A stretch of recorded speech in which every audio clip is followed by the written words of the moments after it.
Welcome back. We lost Quinn. We apologize. And we're going to start now. Article, interesting about theater feminism.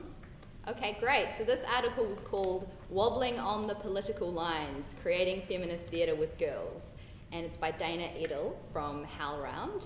And this article is talking about a piece of work she created called Body Vox, which was written and performed by 9 teenage girls. And she was one of the co-directors of the piece.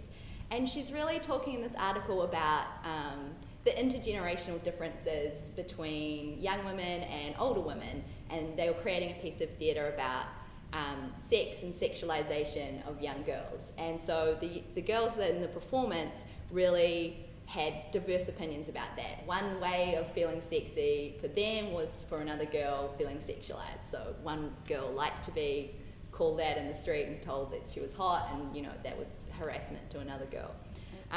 So they kind of thought that they'd managed to incorporate all those complex opinions into the piece, and then they came to do a run through the night before that they were performing the piece. And her as the director looked at it and felt like instead of commenting or asking a question about sexualization of young girls, in fact the theatre piece was doing that. The young girls were all dressed in tight outfits and were sort of proudly claiming their sexuality. And as an artist, even though her job was kind of to be the channel for these girls' opinions to create this piece, she felt like it wasn't what she wanted to say. And I thought that was really interesting in terms of being a director and having your vision, but also trying to be the medium through which other artists and collaborators can speak. So in the end, what they did, which I thought was really interesting, was they did kind of like the first half of the show as it was, and then they kind of stopped it and acknowledged the complexity and the questions that they were sitting in, and sort of turned it into what sounds like a kind of a conversation piece for the second half and the rest of the show. And I thought that was just like a really interesting solution to the kind of the questions that we were sitting in. Yeah. Do you think it was more effective?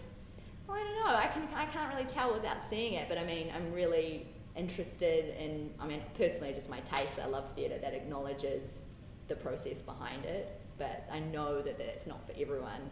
Theatre buffs, I feel like that, but maybe more people that, I think it could be frustrating if you were wanting to go to something that was putting a stake in the ground and really saying something, and then they're kind of backing off from that. Maybe that's like wimping out. I don't know. Yeah. I think it's kind of awesome. Yeah. Because you never know,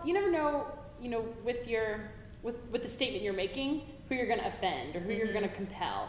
And with what they did, they really just got the conversation started. Yeah. And everybody can participate in the conversation, whether they agree or disagree. And I think there's something really beautiful about that.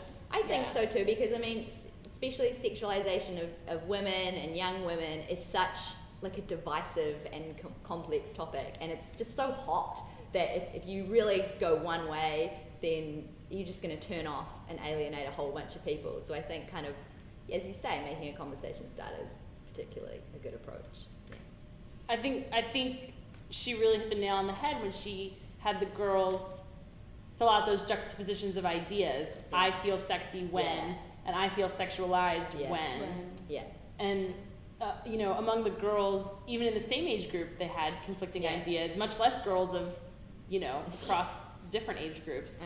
Yeah. So they have like different opinions and like different kind of views, like about like that, how they feel, something like that. Maybe. Yeah. And I'd be interested to see, where they, what the next step is. I think it's something, if they took this kind of discussion into school groups and into counseling groups and stuff like that, especially for kind of middle school or high school age girls, that could potentially be really effective. Yeah, totally. I'd love to see them do something like that. So, anyway. Okay, and on to, sorry, were you going to say something? No. Okay. On to more unconventional theatre. The second article I'm going to talk about is an article called Too Much Theatre by Jonathan Mandel, also from HowlRound, which was about kind of this new trend of marathon theatre. So one of the examples he talked about was Mike Daisey, who's a famous writer and performer for the Agony and Ecstasy of Steve Jobs, which is a controversial piece of theatre. He's doing a new piece called All the Faces of the Moon, which he's doing 29 monologues, a monologue a day for 29 days. And yes, that's kind of one of the examples that they talked about. And they said, oh, you know, they have more examples. It's like a fashion at the moment, a trend. Yeah, which... The monologues, though, were I didn't quite glean this correctly from the article. Are they full-length shows? Are they just monologues? Like, is he getting up and speaking for 90 minutes? Or I think it's maybe like a 60-minute kind of... Okay. Yeah, like a one-man decent thing. show. Yeah, a one-man show. Yeah. Okay. Yeah. All right. Yeah. Have you guys ever seen anything that you would say was like all day, 9 hours, durational, you had to come back a couple of times? No, I've never done it. Not beyond like going to a festival where you go to... Right. You rush as much as you can to go see 8 different things that are back to back to back. No, but I liked what the article had to say about kind of selling an experience as opposed to selling a theatrical event.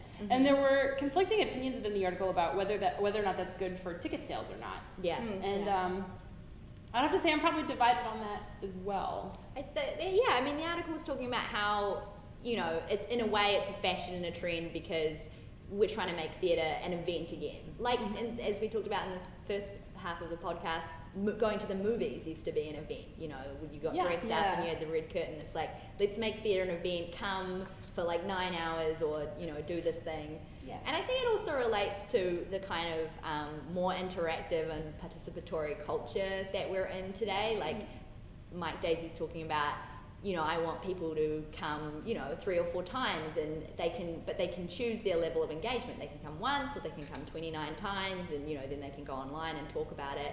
And so it's kind of tailor your own theatre experience to what you're interested in, which is kind of interesting. But I mean, I have seen a number of like really long works. I saw a 6-hour work, Dragon's Trilogy by Robert Lepage, and there were like 3 intervals, and like everybody in the theatre sat and ate together, and it was just like this big communal event, and it was amazing. Yeah, I loved it. Well, that was for general audiences, or was that for theatrical audiences? I mean, it was in an arts festival, but it was, you know, anyone could come to it. Yeah. That's cool. Yeah. Okay, we'll finish the 3rd week with something a little more educational. So this last articles are about I call it MOOC, which is MOOC stands for Massive Open Online Course. So what it is basically is it said it's an online mechanism for teaching and learning that blows the wall of the traditional classroom and the gates of the traditional campus. Well, at first you might thought, oh, it's like an online course or like video like taping where you can just sit and you get the videotape from the professor and you learn. You do the exams, you do homework and then you send to the professor. It's not. The difference is that while that video lecture is just like you receive the information, you don't really have interaction between you and the professor or like any other people in the classroom. This MOOC is more like they provide technologies that when you learn something, you listen to the professor. When you do exercise or when you do exams and when you submitted it, they will like automatically like give you the feedback where you did it wrong and where can you find the right answer in the syllabus or wherever it is, and you can ask. And also the professor can like track whether this student viewed this video how many times, so which means that she or he really like interested in this topic or like they don't really understand it, so that's why they have to like listen it, keep watching it many times. So it's quite a good idea for like science field. Basically it's like first developed by professors from the top university, you know, like Harvard, MIT, Stanford. This is like this group of people that developed this website.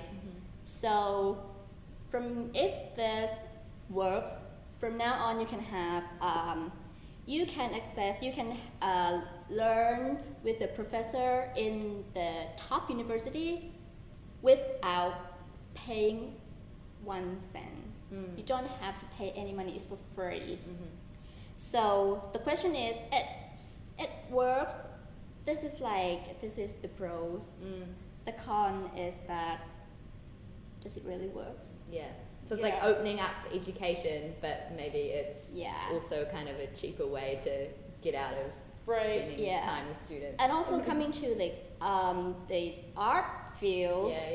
Well, you can learn, like basic note, basic music, basic like drama, but when it comes to practice, you cannot just like go to you cannot like have like lecture with your director and it's like, oh, this is, you have to do 1 2 3 4 5 then you send the exam. Or I cannot like, okay, come to the director, what do I have to do? Yeah, it might be good for like a film acting class, but I don't think it would be great for live theatre. It's just going to be distorted by the medium. Collaboration. Or even like for music, like you can learn the basic note, you can learn like all the theory, but when it comes to practice, when you have to play your instrument, how can you know you play it the right way without the instructor, without going to see the teacher? So this is like the question that they hanging, whether it's good or it's not. But the trend is like coming on this way, that the MOC will become like more and more important for the educational systems. He compared it to Napster, which I found amusing. This could do for education what Napster did for music.